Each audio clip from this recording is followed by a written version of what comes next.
죽음이 두려운 것이 아니라 죽음이라는 것부터 시작됩니다. 그러나 많은 그리스도인들은 죽음을 예비하고 있지 않습니다. 우리 남은 시간, 우리 남은 생애를 어떻게 주님을 위해 드릴 것인가 생각하지 않고 그저 먹고 마시는 일에 우리 시간을 쏟으려고 합니다. 사랑하는 여러분, 그러지 마십시오. 여러분, 저는 그때 늘 저 자신이 죽은 저만을 봤는데 저를 봐도 감정이 안 생겨요. 저 자신인 거 분명히 믿어지는데 뭐 슬퍼한다 그런 감정이 없이 내가 너무 기쁜 거예요. 할렐루야. 그런 체험하시길 주의 이름 부탁을 드립니다. 아멘 하신 분들도 오늘 저녁에 죽으시면 어떡하려고. 잘 들으셔야 돼요. 할렐루야.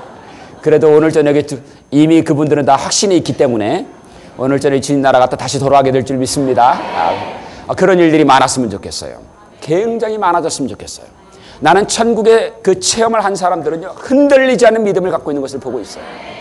저는 그렇게 제 육신이 떠난 모습을 많이 보았는데 작년은 저에게 아주 독특한 한 해였습니다. 2007년도 1월 1일부터 금식기도에 들어가는데 이미 하늘과 땅이 열려져 버렸어요. 첫날부터. 첫날 기도하는 데부터 하늘이 열려서 첫날 기도하는 성전 바닥에 무릎을 꿇는데 예수님이 손을 이렇게 펴시면서 마치 아버지가 어린아이를 안듯이 아들아 어서 오라 이렇게 말씀하세요.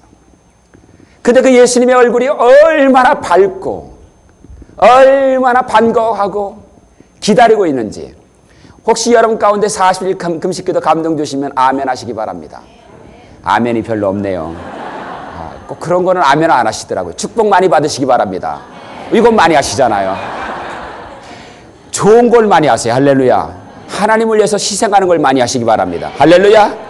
예, 그래서 축복도 받지만은 정말 주님을 위해서 드리는 게 있어야 합니다.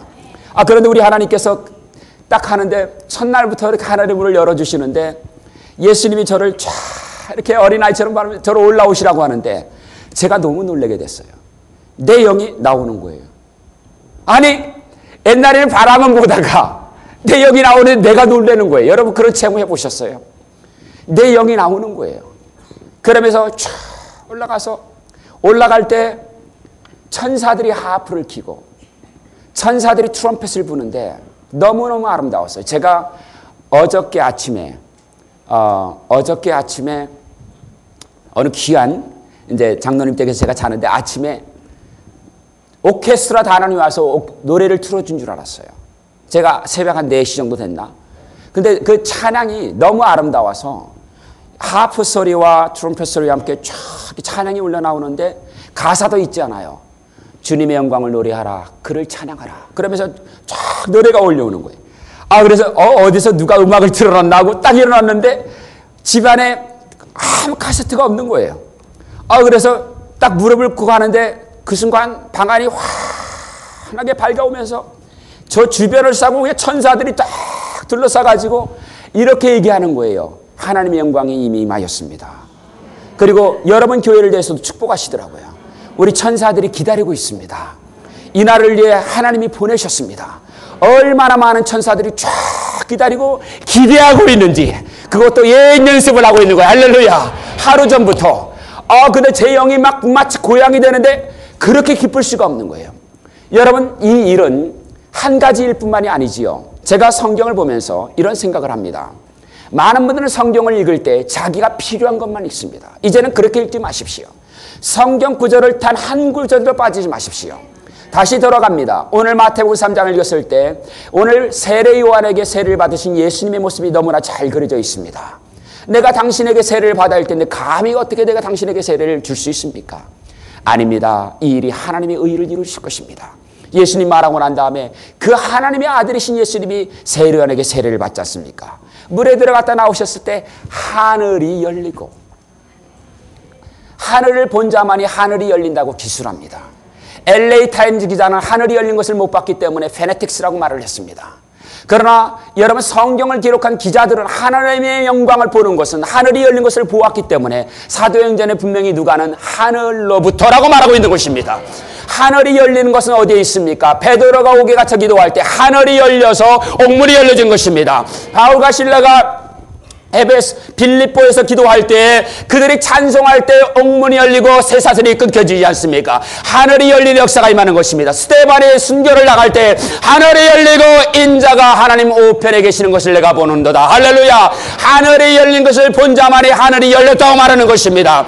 예수님이 오신 것은 하늘의 문을 열어서 이 땅에 부어주는 것입니다. 그분은 하늘의 비밀을 말하는데 이렇게 늘 말하지 않습니까? 내가 하늘로부터 왔고 내가 하물며 땅의 것을 말하여 너희가 믿지 않는데 하늘의 것을 말하면 너희가 믿겠느냐라고 말합니다. 예수님은 하늘의 것을 보여주길 원하는데 수많은 많은 사람들이 하늘나라로 가는 여행 연습을 하지 않고 있다는 비극인 것이지요. 우리의 생각이 아직도 육신에 머물고 있고 먹는 것, 마시는 것, 사는 것에 머물러 있는 것입니다. 저는 다시 말합니다. 작년에 하나님께서 그 일을 주기 시작하면서 하루, 이틀, 3일 지나가는데 너무너무 많은 일들이 벌어지기 시작하더군요. 도대체 하나님 나는 꿈을 꾸고 있습니까? 내가 과연 말하는 것이 옳습니까? 하나님 너무너무 놀라운 일들을 보여주는데 그때마다 천사가 와서 말합니다. 이 말씀은 어디에 기록되어 있습니다. 그리고 말씀을 보면 너무 조각 기록이 되어 있어요. 그리고 너무너무 놀라운 예수님 이것은 과연 내가 맞는 것입니까? 그러면은 수많은 사람들이 어느새 와서 기도하는데 그 기도하는 무리들이 전부 다 약속이 난 듯이 하나님의 말씀이 임해가지고 교회로 온 거예요. 그러면서 그 교회 안에 막 부흥이 일어나기 시작하는 거지요. 나는 아무리 생각해봐도 이것은 하나님의 역사가 아니고서는 일어날 수가 없는 것이지요. 그러면서 30며칠째가 되는 날이었습니다. 저는 그 일생을 두고도 잊을 수가 없는데 갑자기 저의 몸은 너무도 힘든 하루의 순간을 갖게 되어지는데 그 힘든 순간 가운데 견딜 수가 없어서 주여 이날만큼은 힘이 드는군요. 이날만큼은 내가 감당할 수가 없군요. 그때 주님께서 말합니다. 사랑하는 아들아 내가 너에게 놀라운 일을 보여주기를 원하노라. 그러면서 마치 하늘에서 회리바람이 내려오는 것 같은 크고도 웅대한 소리가 나오기 시작하는데 거기로부터 빛이 강대하게 임하기 시작하더니 제 영혼을 마치 폴링아웃 하듯이 제 영혼을 끄집어내는 그 느낌을 들 정도로 제 영혼을 끌어당기더군요. 그런데 그리고 난 다 보니까 제 몸이 여전히 스윙하고 있고 저는 여전히 느끼고 있고 눈도 껌뻑거리고 있고 여전히 말하고 있고 그런데 제 영은 저를 느끼는 거예요. 사도 바울이 말하지 않습니까? 내가 몸 안에 있었는지 몸 밖에 나는 알지 못하노라. 그가 고백했던 것이 얼마나 놀랐습니까? 내가 말할 수 없는 놀라운 것을 들었도다. 차마 사람으로 말할 수 없는 일을 내가 보았도다. 내가 심지어는 삼층천까지 올라갔노라. 본 사람과 보지 않는 사람이 엄청나게 차이가 많습니다. 보지 않은 사람들은 많은 말을 합니다. 여러분 체험하는 자가 되십시오. 하나님의 영광을 보는 자가 되십시오. 여러분이 영혼이 열리는 자가 되십시오. 하나님의 비밀을 맡은 자가 되십시오. 기도의 비밀을 맡은 자가 되십시오. 하나님이 여러분을 통하여서 하늘의 문을 여는 역사가 임하기를 주의 이름으로 부탁을 드립니다. 그러면서 하나님이 저의 영혼을 쭉 끌어올려 가는데 너무도 크고 광대한 우주가 보여지는데 그 우주의 모습은 지구를 마치 먼지 조각으로 본다면 이 먼지 조각을 태평양에 던져도 작을 만큼 지구가 작아요. 얼마나 우주가 큰지 그곳 가운데서 하나님의 놀라운 천사들이 서 있고 예수님께서 서 계시는데 크고 광대한 모습으로 그 예수님의 얼굴은 너무너무 놀라운 모습인데 그 얼굴에서 크고 광대한 폭포수가 떨어져 같은 소리가 들리고 음성을 들을 때마다 천지의 별들이 흔들리는 같은 느낌이 들려요. 그 예수님의 위엄은 내 심장도 멎어버릴 것 같은 아름답고도 위엄스러운 모습이었어요. 그러나 그 예수님께서 손을 내미시면서 손을 내밀 때 한 천사가 그에게 책을 주는데 그 책은 말세에 관한 기록된 책을 보여주시는 것이지요. 저는 그것을 예수님이 인봉을 떼면서 거기에 고대 문서로 된 글자가 있는데 한 번도 들어본 적이 없습니다. 물론 저는 영국에 있을 때 히브리어와 함께 고대 아랍어와 아람어를 공부했습니다. 그 전에 장국원 박사를 통해서 라틴어, 히브리어, 헬라어를 배웠고 영국에 가서 유대 학자로부터 그리고 아랍의 학자로부터 토마스 박사, 조나탄 웹 박사 또 심지어는 가장 권위 있다고 하는 아람어의 권위자로부터 저는 아람어를 배운 적이 있습니다. 2년 동안 제가 스스로 배운 것이지요. 그래서 너무너무 힘이 들어서 그런데 그 아람어의 첫 번째 할 때 링귀스틱을 할 때 첫 번째 나오는 게 있습니다. 모든 언어에는 그룹 뿌리가 있습니다.